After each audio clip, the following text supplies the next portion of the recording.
What is good, you? What is good, YouTube? Quinn Wade coming to y'all with that instant basketball analysis. We're going to be predicting the play-in tournament game again. This time, we're going to get another Eastern Conference matchup. The Miami Heat versus the Chicago Bulls. This is going to be going live on Analysis Playground on YouTube, exclusively on there. And it's going to be another fun matchup and something fun to talk about as we get ready for the playoffs almost. The Heat finished the season 37-45. The Bulls finished the season 39-43. I like what I seen out of the Bulls for the most part, this year. And the Heat has been a little bit of a disappointment, having a 10-game losing streak at one point, keeping them under 40 wins. They have been a bad team. They have some good shooting. They have Duncan Robinson. They have Tyler Hero. They obviously have Bam Adebayo, who's one of the best defenders and one of the best forwards in the league. And the Bulls have Kobe White, one of the better scorers. They have Nikola Vucevic, a bruiser that can bang and also hit mid-ranges and threes and free throws. Josh Giddey's one of the most frequent contributors of just filling up the stat sheet. Whatever the team needs him to do, he's willing to do, whether that's setting up guys, getting to the paint, hitting perimeter shots, rebounding the basketball, picking up the tempo in the game. He's able to do that, and that's valuable to what the Bulls need him to do to be able to win.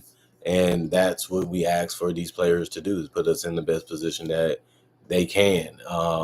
When you look at the Bulls also as a team, they have guys that can be hit or miss. Like Lonzo Ball, you don't really know what you're going to get out of him if he's healthy and he's going to be able to play.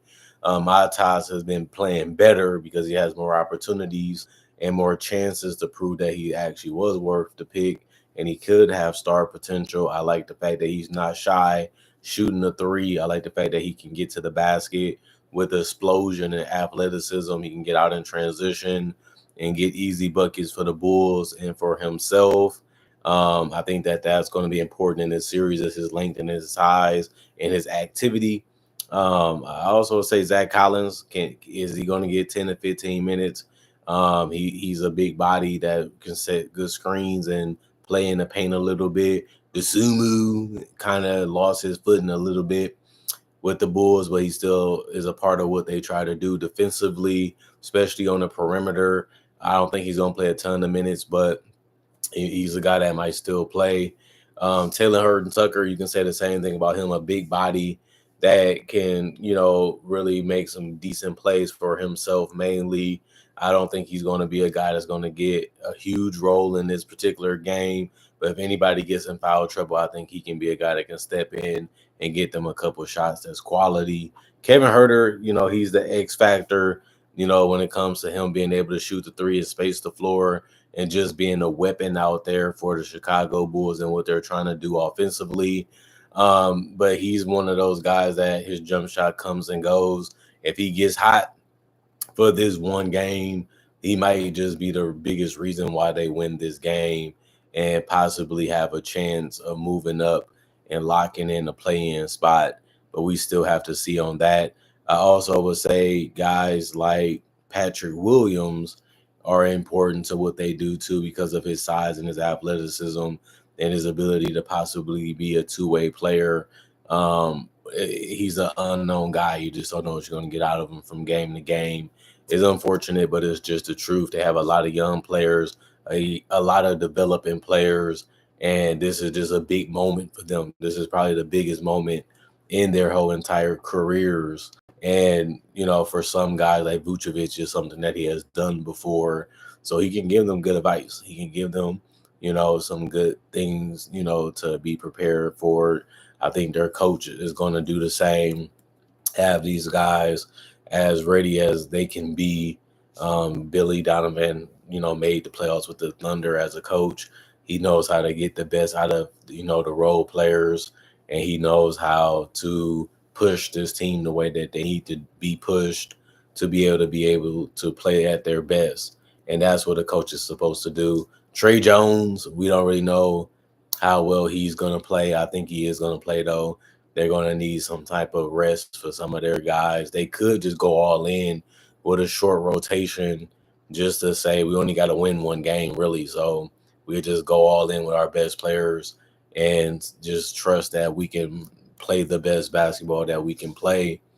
And sometimes the Bull best basketball is just flat out outscoring their opponent by getting hot from three, and just making shots that other teams just do. And the Miami Heat, like I said, they do have guys that can, shoot with them, like Duncan Robinson and Tyler Hero. Like I said before, the biggest question is Andrew Wiggins going to be playing? Because this guy been in and out of the lineup. He's a big part of what they do. He's been a 20-point scorer or close to it for them basically every single time that he played. And that's huge for what they're trying to do, especially defensively, because he can be a solid defender with his athleticism and his length and his ability to understand things, because he, has been around winning environments. And the Heat technically is a winning environment, but just not there for the whole season. So you don't really know how it go. Wiggins played the entire season for the Heat instead of just trying to fit in and do the best he could, for what he knows and what they taught him. And I think they did a good enough job. That's why they in the playing tournament. Not to brag, the best thing to brag about. At least you still have an opportunity to make a run if you're able to get one of those 7th or 8th spots. And that's the purpose of it. I mean, Hawkins had a big game. I wonder if he's going to be in their rotation. He's one of those guys that he can play, he can score, but he doesn't really, do it enough. And that's because they just have more guys having the ball in their hands. They have more guys making decisions, and that just cuts into what he does well. He's more of a guy that's better with the ball than off the ball. And I think that that's something that he has proven, the last 2 years, and this is why it's been a bit of a disappointing year for him.